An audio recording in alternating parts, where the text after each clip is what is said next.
Regresamos con la programación en Rumbo Minero TV.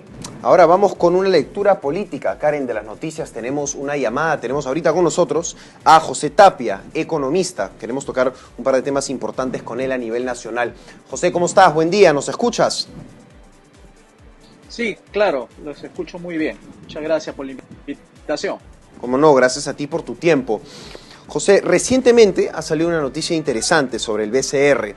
Habla sobre las reservas de que suben a récord de 100.000 millones de dólares.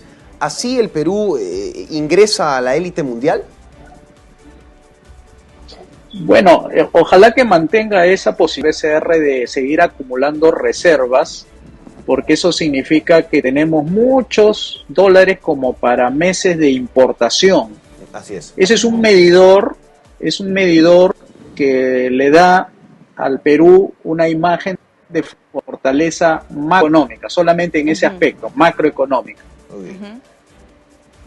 Es interesante, José Luis, porque claro, uno escucha estos indicadores y puede decir estamos avanzando, estamos creciendo, pero tenemos que analizar la estabilidad macroeconómica y también entender cómo impacta en la economía, en el bolsillo de los peruanos.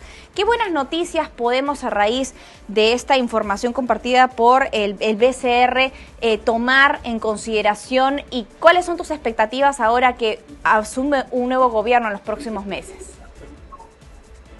A ver, comencemos con la primera parte de las reservas. Las reservas garantiza estabilidad, que el tipo de cambio no va a fluctuar muy abruptamente.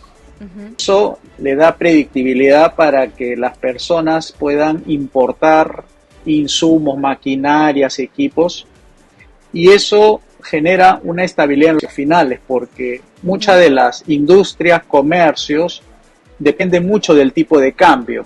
Claro. Si el tipo de cambio sube los precios, porque hay insumos importados que hay que traer del mercado internacional. Y si baja el tipo de cambio, baja también los costos y también los precios, como el caso del pollo. Cuando baja de precio es porque uno de sus insumos principales, el maíz, también baja de precio gracias a un tipo de cambio que también disminuye. Eso es por el lado de las buenas noticias de tener un banco central que actúe prudentemente y mantenga la estabilidad monetaria, el artículo 84 de la Constitución. Ahora, yéndonos al tema respecto a qué perspectivas tenemos respecto a las nuevas elecciones y cómo esto puede impactar en la economía, mucho tiene que ver con las reglas de juego. Si las reglas de juego se van a mantener como hasta ahora se ha mantenido, no va a haber mayores cambios, o sea, no va a haber cambios que sean de corte negativo, que vaya a ahuyentar las inversiones y que vaya a tener un impacto sobre el empleo, porque el empleo finalmente se traduce en ingresos, y los ingresos le interesan muchísimo a las personas, ¿no? Interesante. Gracias por comentarnos cuál debería ser el mecanismo, la forma de trabajo del próximo gobierno para dar esta estabilidad macroeconómica, para continuar lo que ha anunciado también el BCR y para tener también estabilidad jurídica y al mismo tiempo las reglas del juego claras para poder avanzar con los proyectos.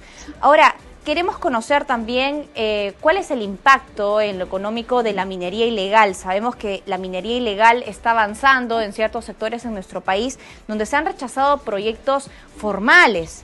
Esto es lo que ha advertido el Instituto Peruano de Economía. ¿Cuál es tu punto de vista en relación a cómo está avanzando la minería ilegal en nuestro país?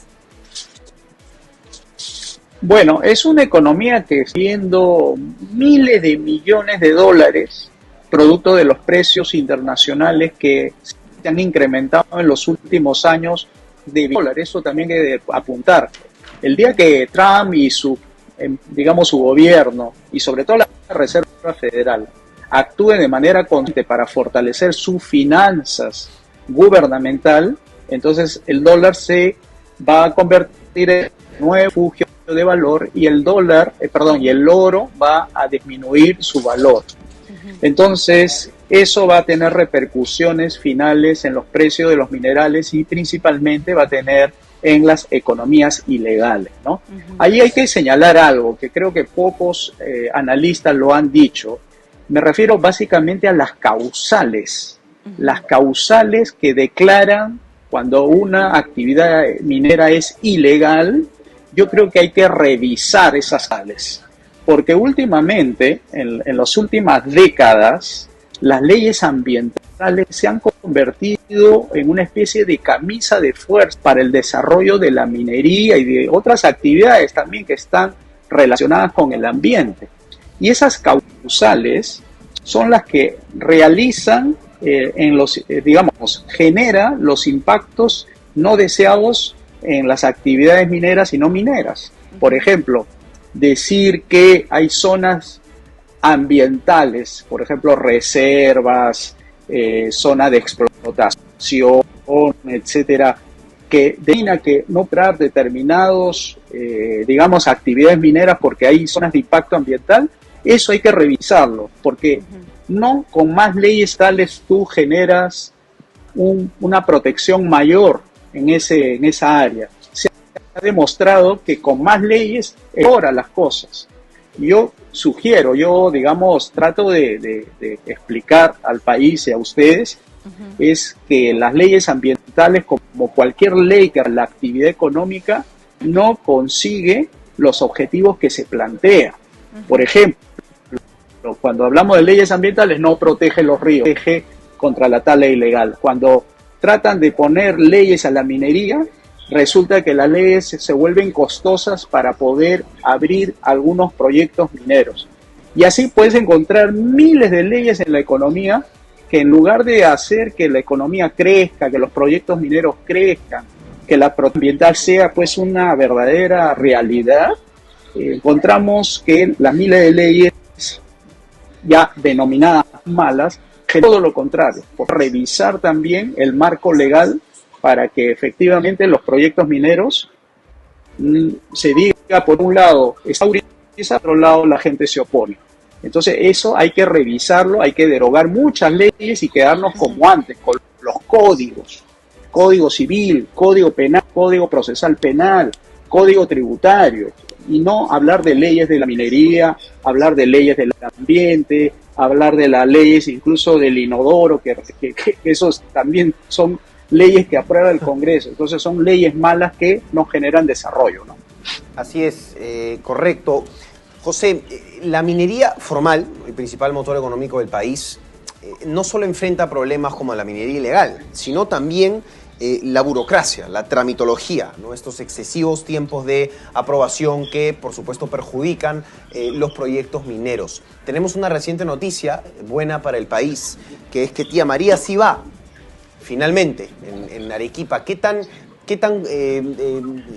positivo es esto para el sector nacional?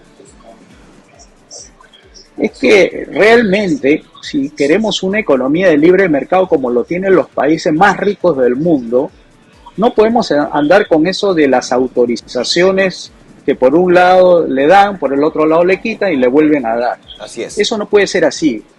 Lo único que tiene que hacer el futuro gobierno es emplear lo que se llama las reformas liberales, entre ellos la reforma del Poder Judicial, para que sea esta la única entidad que pueda bloquear un proyecto minero en caso que se compruebe. Por eso el Poder Judicial tiene lo que se llama la materia de investigación, para que se compruebe si está haciendo daño ambiental, pero no da regulaciones preventivas como una forma de control cuando no se ha dado el daño. Eso es lo que es la parte preventiva, el principio precautorio, como algunos ambientalistas llaman.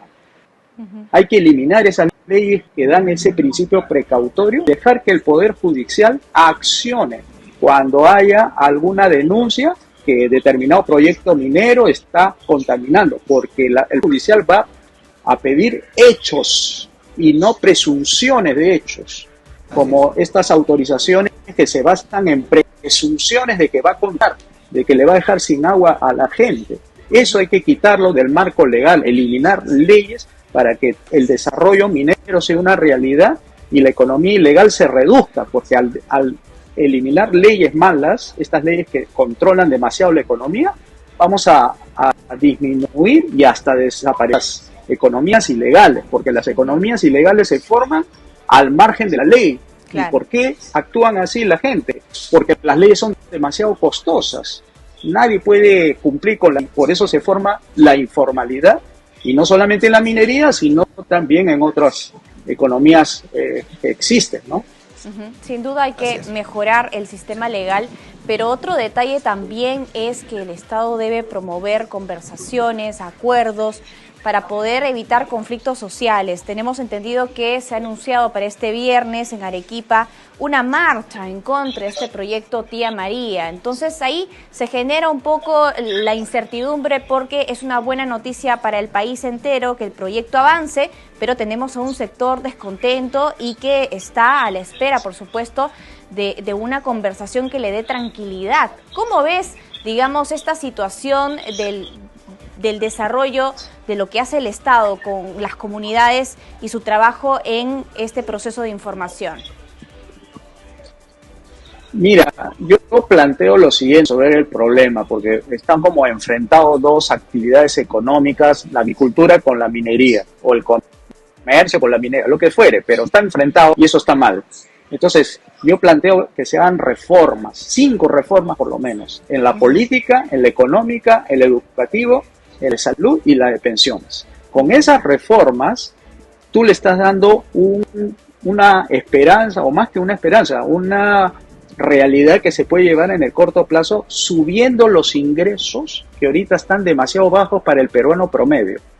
Y entonces, esa aplicación de las 5 reformas permite también que tengamos un buen poder judicial, tengamos ingresos altos, la seguridad ciudadana sea una realidad, y en los niveles educativos y también de atención médica y lo que es pensiones. Con eso logras que esas marchas las desactives, porque la gente verá que las medidas que se han dado, en realidad reformas que se han dado, le está dando mayores ingresos vía la inversión privada, y también porque la privatización, eso es una palabra que se ha dejado de mencionar ahora en los debates, le va a permitir que el agricultor sienta de que puede desarrollarse en base a su propio esfuerzo y no por dependencia de un ministerio o una burocracia. Entonces, cuando tienes un poder judicial que funciona, lo va a poder defender al agricultor cuando le estén dañando su cultivo, pero no regulando, utilizando leyes malas como una forma de impedir que otra actividad económica. Todo tiene que basarse sobre hechos, no sobre presunciones o ideología, que es lo que está justamente incorporado dentro de esas leyes malas que están mal dadas, y por eso está generando conflicto entre minería y agricultura, ¿no? Así es. Gracias, José, por tu tiempo. Importantes reflexiones en el marco económico para el país sobre Tía María y algunos otros temas importantes. Gracias, José. Buenos días. Muchas gracias a ustedes. Hasta luego. Hemos estado conversando con José Tapia, economista. Vamos ahora a una pausa y regresamos con más aquí en Amanecer Minero.